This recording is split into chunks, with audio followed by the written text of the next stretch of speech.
Welcome to the University of Leicester Press Office. This video asks, how do I write a press release?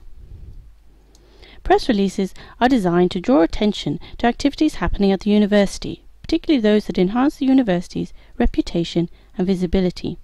The Press Office looks for news that will show the university in a positive light to the public.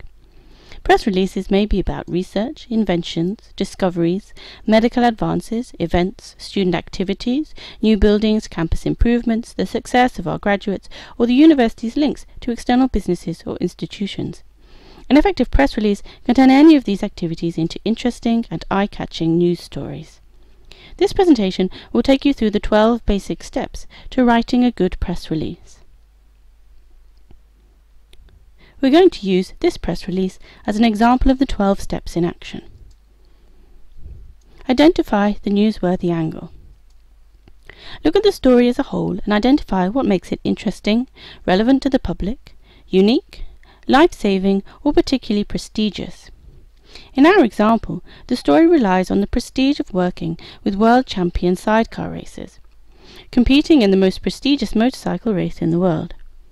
The story is also an opportunity to showcase the university's expertise and groundbreaking research techniques, such as the virtual wind tunnel.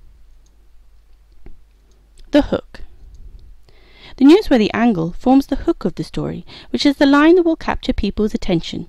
Here, the hook is the collaboration between the university's Department of Engineering and two world champion sidecar racers.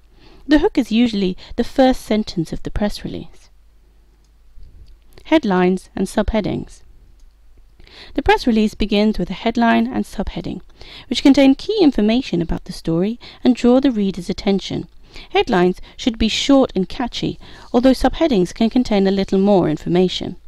You should try to use the words University of Leicester in either the heading or subheading to ensure the university is prominently mentioned in the story. The opening paragraphs. The first 2 or 3 paragraphs are the most important of the press release. They should contain all of the important information about the story, presented in a concise and engaging way. In the opening 2 or 3 paragraphs, you should answer the 5 W's. Who is involved in the story? What are they doing? Where and when are they doing it? And why is this of interest to journalists and the general public? In our example press release, you can see the answer to the questions of who, what, when, and where in the very first paragraph.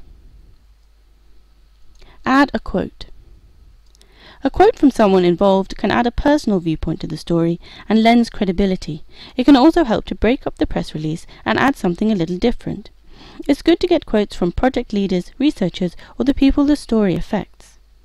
In this press release, both the engineers involved in the testing and one of the sidecar racers have contributed quotes, adding a variety of different voices and personal perspectives to the story. Expand on the story.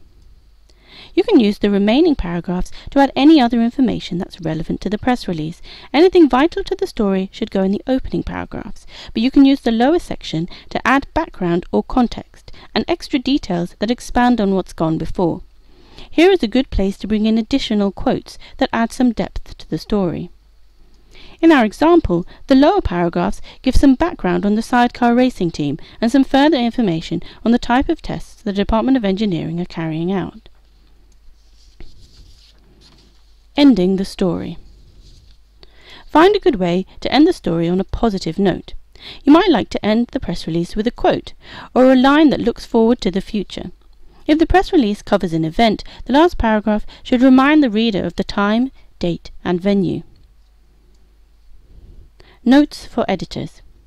After the last line of the press release, you can include a section called Notes for Editors. Here, you can put any information that shouldn't be made public, such as the contact details of the people involved. These should only be given to journalists. This section can also contain any in-depth background information that doesn't fit into the main text of the release, but which may be useful to journalists. You might want to include links to any relevant websites or biographies of noteworthy individuals, especially speakers at events.